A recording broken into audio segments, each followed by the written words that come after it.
Disney threw nearly $250 million at revamping Snow White. And what did they get?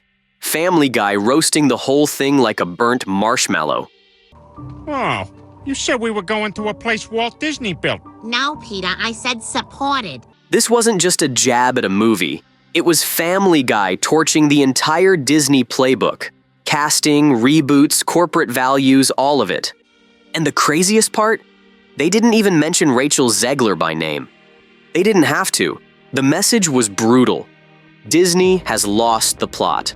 Audiences are tired. Tired of forced reimaginings. Tired of virtue signaling with no soul. And somehow, Rachel Zegler became the poster child for the fallout.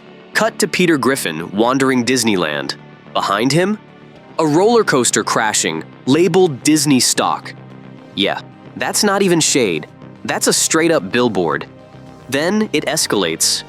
Peter watches TV. That girl's hot. Wait, that's a guy? That guy's cute? That's a girl. That cat's adorable. Wait, that's a dog? One line.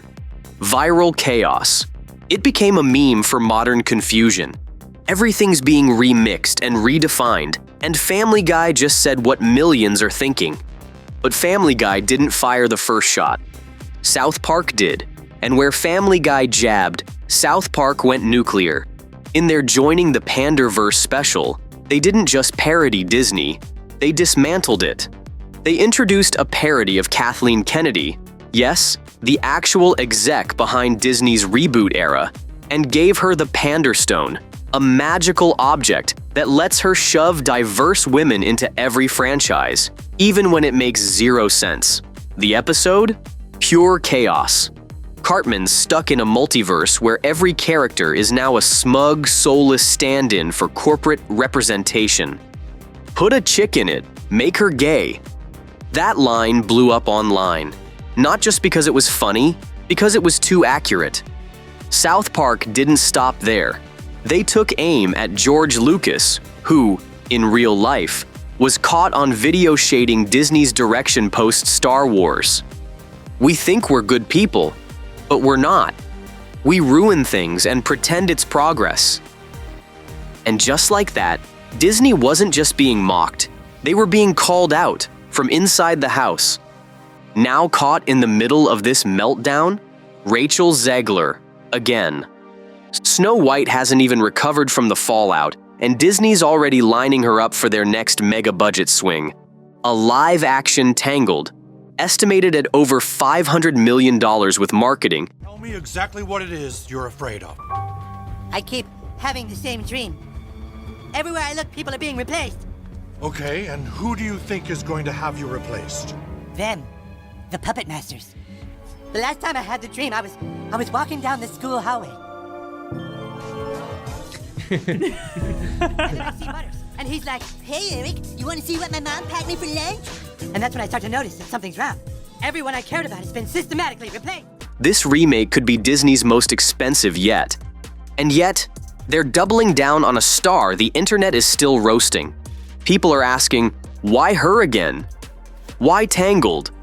Did we learn nothing? Zegler's not untalented, but audiences feel like they're being sold an agenda, not a story. And that's what's tanking these projects. Her last film, Snow White, lost Disney nearly $200 million. And the blowback? Already hitting Tangled, before filming even starts. This backlash isn't just about movies, it's about trust. The vibe is off, and Disney knows it. Then came the TikTok moment that basically sealed the deal. Rachel Zegler walked into a theater to surprise fans. Some of us think we're really great people, but in the real world we're not. We're terrible people. You run your life in a very selfish way, and you think you're doing good when you're actually not. And at the same time, it's how do democracies turn back into dictatorships? It's happened through history forever. Only problem? There were barely any fans. She posted a clip, flowers in hand, empty seats behind her. No buzz, no crowd, just a painful reminder of how Snow White bombed. The internet didn't hold back. She brought flowers to her own flop. Loneliest premiere ever. And honestly, it symbolized the whole situation, a disconnect between Rachel and the fans, between Disney and reality. Then you had the casting controversy. Snow White is literally described in the original as having skin as white as snow.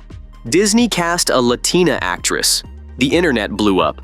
Rachel responded with sarcasm, saying she's still an olive-toned queen. But it didn't help, because it wasn't just about her skin tone. It was about how she spoke about the original movie.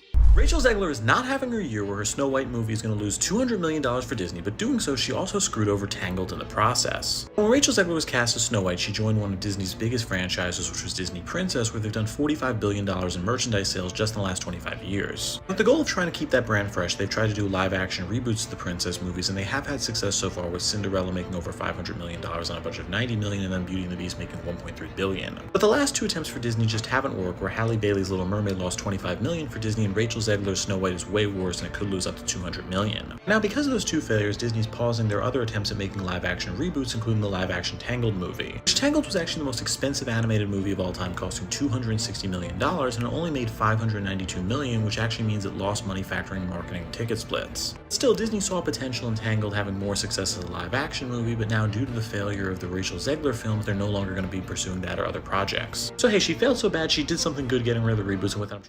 She called it weird, said it was outdated, criticized the prince. He's a stalker. It's not 1937 anymore. Cool. But if you hate the original story, why are you starring in it? Fans didn't want politics. They wanted magic. They wanted someone who actually loved the fairy tale. But the drama didn't stop there. Rachel signed a ceasefire letter supporting Palestine during the Israel-Gaza conflict. Meanwhile, her co-star, Gal Gadot, who's pro-Israel, remained silent. Now the film was a political battleground. In Lebanon, banned. Not because of Rachel, but because of Gadot. As if that wasn't enough, an old clip resurfaced where Rachel shouted, "Fuck Donald Trump." She apologized. But the internet never forgets. "I let my emotions get the best of me," she said.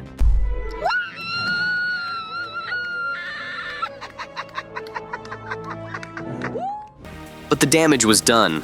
By now, Snow White had made back just $184 million on a $270 million budget.